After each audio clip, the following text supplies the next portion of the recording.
Hello, everyone. I'm Hennepin County Sheriff Dewana Witt. And I'm Martin Shear, Chief of Hennepin EMS. The opioid crisis in Hennepin County and across the nation is a growing epidemic. That's why now, more than ever, it's important to educate yourself and others about the dangers of opioid drugs and what to do if you find someone experiencing an overdose emergency.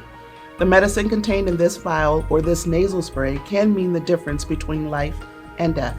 This video will help teach you the proper administration of naloxone and the steps to take when helping someone experiencing an overdose emergency.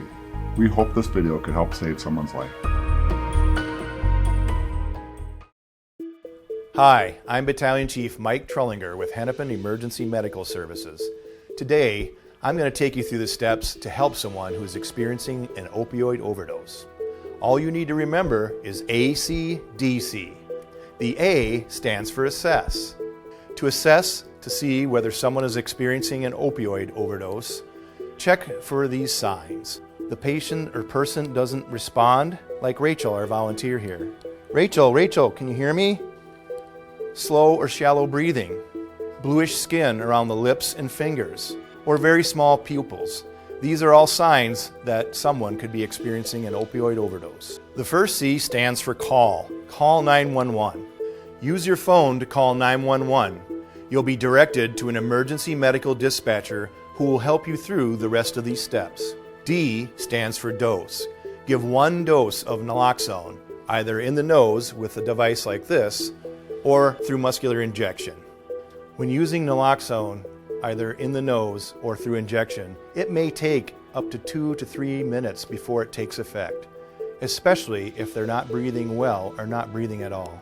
When giving naloxone nasally, place the tip of the applicator all the way into the nose to the base, and then push the red plunger.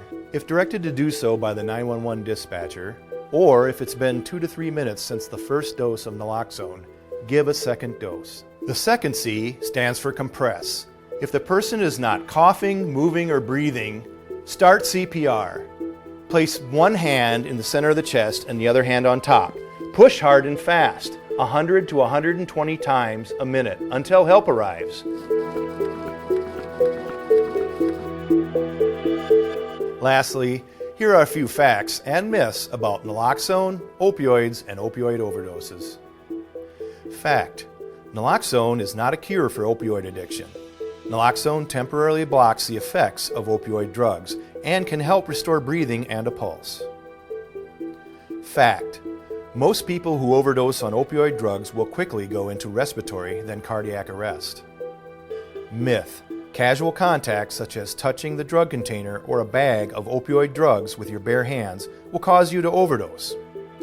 While these containers should be handled with care, or not at all, opioids need to be inhaled, ingested, or injected in an amount to cause an overdose. Myth: all people who overdose on opioids are just junkies. The fact is, opioid addiction knows no socioeconomic, racial, or geographical boundaries. Anyone can become addicted to opioids.